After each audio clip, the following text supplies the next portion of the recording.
you guys know I'm James Castaneda. I'm the best person in the entire world, so that's one thing to keep in mind. So this all started, my whole meaning of life started the very first day of school. I walked in that door, I stood right there, and I stood in awe. So I see Miss Thomas for the very first time.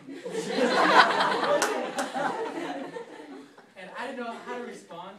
The way she walked, totally the way her eyes like glistened in the light, her laugh.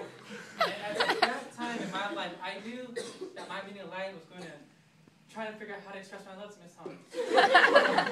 So Miss Thomas, Anna dear, forgive me, but 4 to 5 minutes isn't enough, and I have to do something else.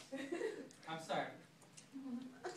So last night, I stayed up till very late trying to figure out what am I going to talk about. I literally made like about 5, 10 speeches. Honestly, I couldn't figure out what I wanted to say or how I wanted to say it. And I finally made one that I was content with, and I left it at home. So that kind of stinks. And so I'm walking into class, I'm sitting there, I'm thinking, shoot, what am I going to talk about? And so I'm listening to all these great stories and all these great, tales or everything that's going on in other people's lives. It made me think, like, who cares about my life? I'm just a person. And it made me think about this person who came into my life a few years ago, maybe when I was 10 years old, so about 7 years ago. She was my mom's best friend. Her name was Sarah Chung, and she became one of my great friends, and we clicked through music. And she played guitar. She didn't really play with bands or she didn't play with people. She just played, and that was what she loved to do. It was a hobby for her. And I was always inspired by her because she was always loving. She was always so encouraging. Her and my mom would spend so much time together. They would go out to dinner all the time. And I always wanted to go just to hang out there. I thought it'd be cool to hang out with them, but that was kind of weird, My mom brings her son to hang for dinner. But anyways, we talked a lot, especially about music, and I was telling her, yeah, I really want to make a difference, especially through music, and she was saying, oh yeah, look at this. And I was telling her about how one of my favorite artists is John Mayer. I'm kind of ashamed of that. I mean, that's kind of like the chick guy. I love his guitar playing. He's a phenomenal guitar player. If you listen to his live work, it's ridiculous. Yes, since I play guitar, I appreciate it more. To you guys, oh, it's just a guitar solo, but to me, it's so much more.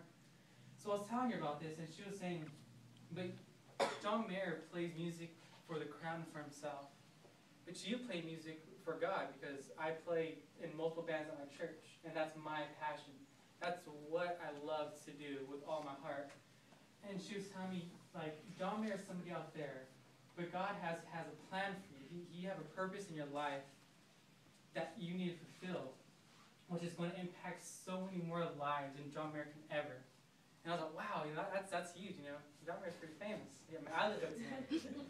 And she says, you're going to be better than him in a different way. And I got teary-eyed, that was huge for me. And so we talked a lot, and she ended up giving me her acoustic guitar, which I thought, okay, she just gave me her guitar. It's a pretty nice guitar. She gave it to me for free. Well, she gave it to me to borrow for life.